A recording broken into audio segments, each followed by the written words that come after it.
وزیر اعلیٰ خیبر پختونخوا سہیل خان آفریدی کراچی ایئرپورٹ پر پہنچ چکے ہیں۔ ہزاروں پی ٹی اے کارکنان اور ٹکٹ ہولڈر انتظار میں تھے، یوں لگ رہا تھا کہ سارا سندھ ایئرپورٹ پہ موجود ہو۔ تاہم سندھ حکومت بھی شاباش کی مستحق ہے۔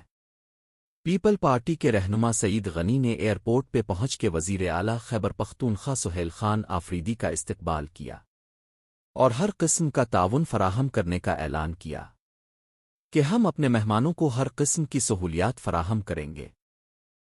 2 دن پہلے سے آئے ہوئے پی ٹی اے رہنما سلمان اکرم راجہ اور خیبر پختونخوا سے نیشنل اسمبلی شاہد خٹک بھی کراچی میں موجود تھے۔ تاہم جب وزیر اعلیٰ خیبر پختونخوا سہیل خان آفریدی کراچی ایئرپورٹ سے اترے تو سب رہنماؤں نے استقبال کیا۔ اب کچھ دیر وزیر اعلیٰ خیبر پختونخوا سہیل آفریدی قیام کریں گے۔ اس کے بعد بتایا جا رہا ہے کہ وہ مزار قائد کا دورہ کریں گے۔ تاہم اس دورے کا مقصد یہ ہے کہ لوگوں میں شعور اجاگر کرنا۔ عمران خان کا بھی سہیل آفریدی کے لیے حکم تھا کہ سٹریٹ موومنٹ کو بلندیوں پر لے جاؤ۔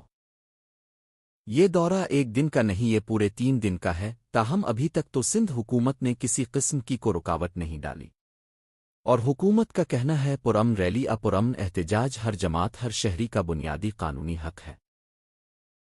ناظرین، مزید آپ کو بتاتے چلیں کہ وزیر اعلیٰ خیبر پختونخوا ایئرپورٹ پہنچ چکے ہیں۔ ذرائع کے مطابق مختصر قیام کے بعد وہ قافلے کے ہمراہ روانہ ہوں گے۔ پہلا پڑاؤ گورنر ہاؤس وزیر اعلیٰ ہاؤس ہو سکتا ہے، جہاں اہم بریفنگ دی جائے گی۔ سیکیورٹی اور انتظامی امور پر فوری اجلاس متوقع ہے۔ بعد ازاں پارٹی قیادت اور منتخب نمائندوں سے ملاقاتوں کا امکان ہے۔ اہم منصوبوں اور عوامی مسائل پر گفتگو کی جائے گی۔ اگر شیڈول میں تبدیلی نہ ہوئی تو میڈیا سے مختصر گفتگو بھی متوقع ہے۔ دورے کے دوران ترقیاتی اسکیموں اور امن و امان کی صورتحال پر ہدایات دی جائیں گی۔ یہ دورہ سیاسی رابطوں کو مضبوط بنانے اور حکومتی ترجیحات واضح کرنے کے لیے اہم سمجھا جا رہا ہے۔ مزید اپڈیٹس کے لیے ہمارے چینل کو سبسکرائب کریں۔